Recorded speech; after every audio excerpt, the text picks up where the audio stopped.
Ja sam Kiddo's conscience is warning him that he's taking his body for granted when he drinks excessive amounts of alcohol. When his conscience says, "If you do not hear me, then you'll be history," he's referring to K-Dot dying from alcohol poisoning.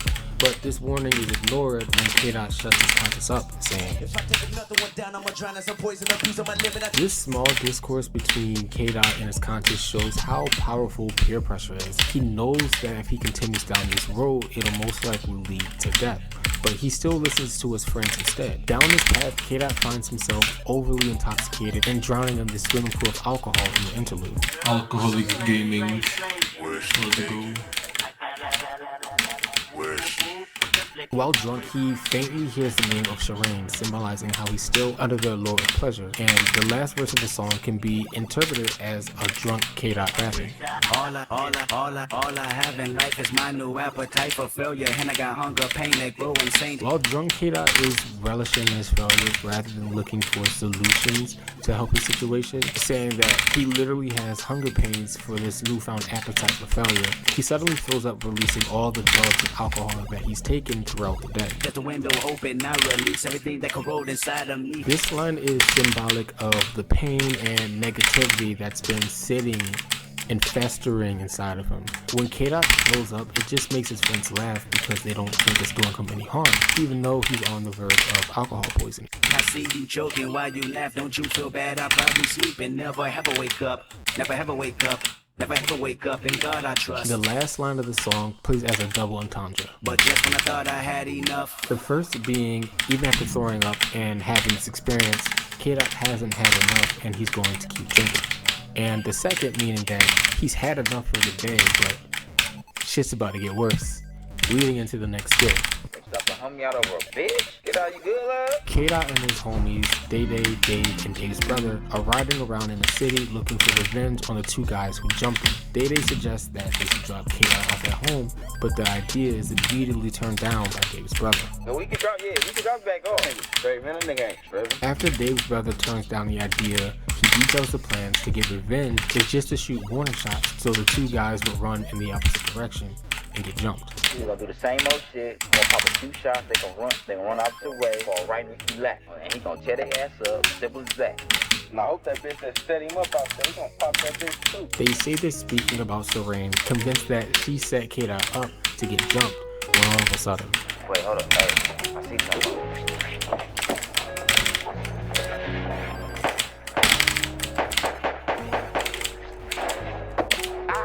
Got the nigga. K-Dot, you good? You good? Yeah, bro, I'm good. Dave's brother checks to see if everyone's okay, but when he asks Dave, Hey, you good? Hey, say something. Hey, these niggas killed my brother. Dave's name is censored, and as his brother continues to call his name, it becomes clear that Dave's been hit. Yeah, the censors also mimic the sounds of a heartbeat monitor. Hey, good? Hey, say something. And with the last bleep, we realize that Dave has passed away. This event signifies a real turning point for K-Dot, as he now more clearly than ever can see the consequences of his actions, literally holding Dave's hands as he passes away, realizing that now he must change his ways.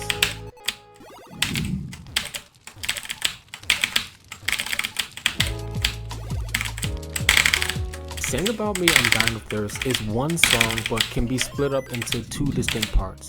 Sing About Me and I'm Dying of Thirst. The first part, Sing About Me, is told from the perspective of Dave's brother who passed away in a shooting in an interlude for swimming pools, and Keisha's sister. And if you don't know who Keisha is, she originates on Section 80 track Keisha's song, For Pain. It's a true story telling the traumatic events that led to her taking on a life of prostitution and eventually being murdered. The first song starts off with minimal production, which stands out like a sore thumb compared to the cinematic feel of every other song on this album. It signifies to us that this track is heavily rooted in K-Dot's storytelling. The steady drum sample used has always sounded like a train chugging through the song to me, not necessarily stopping for anyone or anything. Then the chorus starts. When the lights shut off and it's my turn to settle down, my main concern. K-Dot sets the tone with a question. When it's eventually his time to pass away, he only has one request. Promise that you will sing about me. Throughout Kendrick's career as an artist, he's essentially told stories of the otherwise anonymous and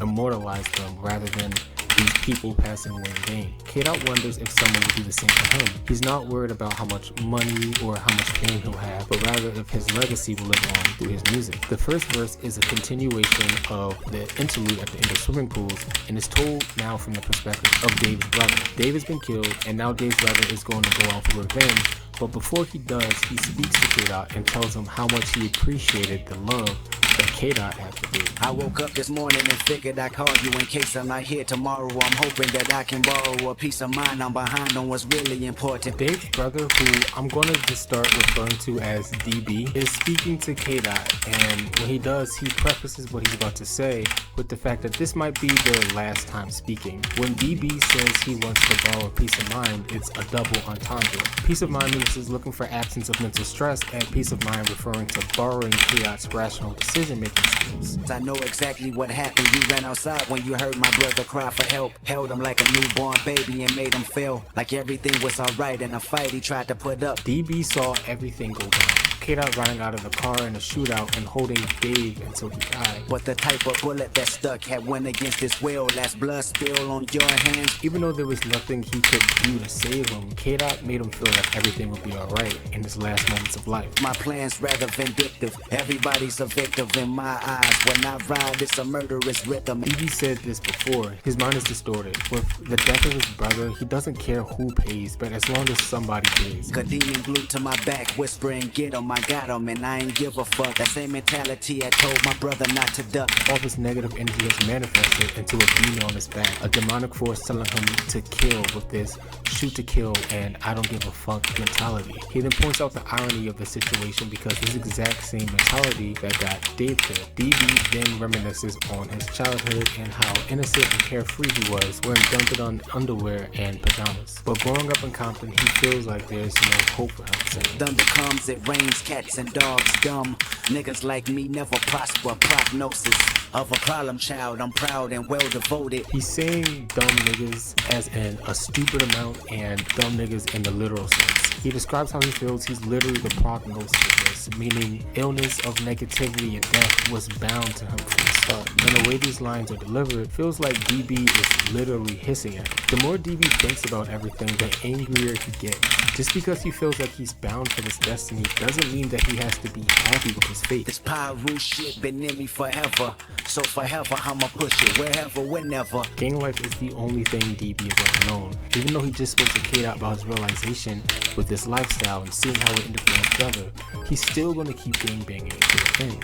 These lines show how deeply ingrained gang culture was for young men growing up in Compton, not being able to change even if they wanted to. He then leaves K-Dot with a final note before he goes off. And I love you cause you love my brother like you did. Just promise me you tell this story when you make it big. And if I die before your album drops.